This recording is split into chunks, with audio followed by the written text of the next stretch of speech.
Hello दोस्तों, welcome back to civil exam prep. हम फिर से आ गए हैं अपने उसी फाउंडेशन इंजीनियरिंग के सीरीज़ में, जिसमें हम हर इंपॉर्टेंट न्यूमेरिकल जो है वो अपलोड कर रहे हैं, जो कि AQ एग्जामिनेशंस के हिसाब से बहुत ज़्यादा इंपॉर्टेंट है। लास्ट वीडियो में मैंने यूनिट 2 का एक इंपॉर्टेंट क्वेश्चन बताया था, जिसमें हम सेफ बियरिंग कैपेसिटी निकाल रहे थे किसी फूडिंग का, बट उसमें जो हमारा मेथड यूज़ हुआ था वो स्कैम्पटन मेथड का यूज़ हुआ था। इसमें भी जो हमारा फूडिंग है वो भी स्क्वायर ही है, लेकिन इसमें मेथड चेंज हो गया, ये टरजागी पे बेस्ड है। तो स्कैम्पटन थियरी इस्तेमाल थी, इसमें टरजागी थियरी इस्तेमाल है। तो दोनों में जो फॉर्मूला है वो बस चेंज होगा, बाकी प्रोसीजर आपका सेम होगा।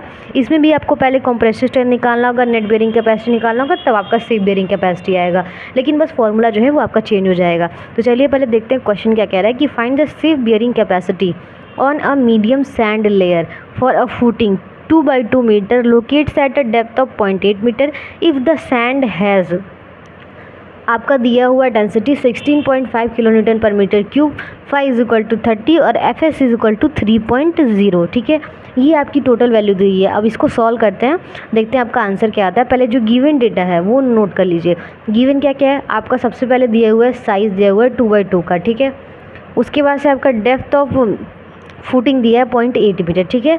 उसके बाद से आपका डेंसिटी दिया हुआ है 16.5 किलोमीटर पर मीटर क्यूब। आपका फाई की वैल्यू दी हुई है 30, ठीक है। FOS की वैल्यू दी हुई है 3, और सैंड की केस में जो है ना वो C की वैल्यू हो जाती है आपकी 0। सैंड के केस में ये टरजागी का ये जो आपका थियरी है उसी पे ये लिखा हुआ है कि जब आप टरजागी के इक्वेशन में सैंड को जब लेते हैं ना फूटिंग के केस में, तो वहाँ पे जो C की वैल्यू होती है वो 0 हो जाती है। तो जब हमारा यहाँ पे अनकन्फाइंड कॉम्प्रेसिव स्ट्रेंथ निकलेगा तो वहाँ पे C की वैल्यू 0 हो जाएगी, ठीक है। तो सबसे पहले देखते हैं, पहला हमारा स्टेप आएगा अनकन्फाइंड कॉम्प्रेसिव स्ट्रेंथ। इसमें क्या करेंगे, जो फॉर्मूला होता है हमारा वो होता है QU is equal to 1.3 CNC Q into NQ plus 0.4 gamma BN gamma, ठीक है। अब देखिए पहले इसमें सारी वैल्यूज़ पुट करते हैं, ठीक है। अब पहले यहाँ पे एक स्टेप आपका इसमें और क्लियर हो जाएगा। यहाँ पे C की वैल्यू जब आप 0 रखेंगे ना तो ये पूरा इक्वेशन 0 हो जाएगा। तो जब इक्वेशन 0 हो जाएगा तो कोई फिर मतलब नहीं इसको आगे कंसिडर करने का, तो हम सीधे यहाँ से वैल्यू पुट करना स्टार्ट करेंगे, ठीक है। यहाँ पर जो आपकी वैल्यू दी हुई है Q की, ठीक है, तो यहाँ पर जो Q की वैल्यू है इसमें हम दो चीज़ें मल्टीप्लाई करेंगे। एक आपका DF इंटू गामा, तो DF into gamma is equal to Q होता है, हम यहाँ मैंशन भी कर देना, Q is equal to DF into gamma, ठीक है। तो DF की वैल्यू हमारी है 16.5 और गामा की वैल्यू है गामा की वैल्यू 16.5 और DF की वैल्यू है 0.8 और NQ की आपकी वैल्यू हो जाएगी 22.5। ये टरजागी का अपना एक जो उसने थियरी बताई है, जो उसका प्रोसीजर है, इसमें उसने मेंशन किया है कि जो NQ हमारा रहेगा, ठीक है, वो हमेशा जो है आपकी स्क्वायर फुटिंग के केस में 22.5 ही रहेगा। रेक्टेंगुलर के केस में भी मैं आपको बताऊंगी कि NQ और N गामा की वैल्यू क्या होती है। टरजागी केस में आप ये याद कर लीजिए, ये आपको याद करने वाली चीज़ें हैं। एक आपका ये कि Q is equal to DF into gamma होगा। दूसरा, जब आपका स्क्वायर फुटिंग होगा टरजागी के इक्वेशन में, तो NQ की वैल्यू आप 22.5 और N गामा की वैल्यू जो है आप उसको 19.7 लेके चलेंगे, ठीक है। ये उसकी अपनी थियरी में पहले से डिफाइन किया हुआ है। तो जहाँ पे NQ और N गामा होगा वहाँ आप ये वैल्यू पुट करिएगा। जब आप रेक्टेंगुलर फुटिंग में जाएंगे तो 43 और 47 हो जाएगी वैल्यू, ये चेंज हो जाएगी। तो यहाँ पे NQ की जगह हो जाएगा 22.5, 0.4 वही रहेगा, गामा की वैल्यू है 16.5, B की वैल्यू है साइज़ आपका 2 मीटर और N गामा की वैल्यू 19.7। पूरा सॉल्व करेंगे आपके पास आएगा 557.04। कैसे सॉल्व करके देख लेते हैं। एक ब्रैकेट ओपन है, ब्रैकेट लगाएंगे 16.5 इंटू 0.8 इंटू 22.50, ब्रैकेट बंद करेंगे, प्लस है तो प्लस लगाएंगे। दूसरा ब्रैकेट ओपन करेंगे, उसमें लिखेंगे 0.4 इंटू 16.5 इंटू 2 इंटू 19.7, ब्रैकेट बंद करेंगे, आंसर पे क्लिक करेंगे तो 557.04 आएगा आपका। यानी कि जो आपका अनकन्फाइंड कॉम्प्रेसिव स्ट्रेंथ आएगा वो आपका आएगा 557.04 kilo newton per metre square, ठीक। अब आपका अनकन्फाइंड कॉम्प्रेसिव स्ट्रेंथ आ गया, QU आ गया, ठीक है। अब हम इससे निकालेंगे नेट बेयरिंग कैपेसिटी, ठीक है। एक ही पेज का ये पूरा न्यूमेरिकल है, यहीं तक, इसके बाद नहीं है। तो नेट बेयरिंग कैपेसिटी के लिए क्या करेंगे, जो आपका अनकन्फाइंड प्रेशर आया था उसमें आप गामा इंटू DF को माइनस कर दीजिए। तो गामा इंटू DF मतलब यही वैल्यू 16.5 इंटू 0.8, ठीक है।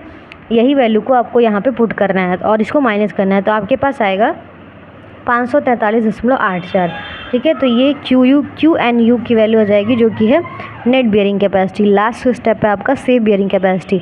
इसको निकालने के लिए जो आपकी नेट बेयरिंग कैपेसिटी आई है उससे आप फैक्टर ऑफ सेफ्टी मल्टीप्लाई करेंगे, बट यहाँ पे जो आपका ऐड हो जाएगा, जब हम नेट बेयरिंग कैपेसिटी निकालते हैं तो ये सब्सट्रैक्ट होता है कॉम्प्रेसिव स्ट्रेंथ से, लेकिन जब से हम सेफ बेयरिंग कैपेसिटी निकालते हैं तो ये ऐड हो जाता है।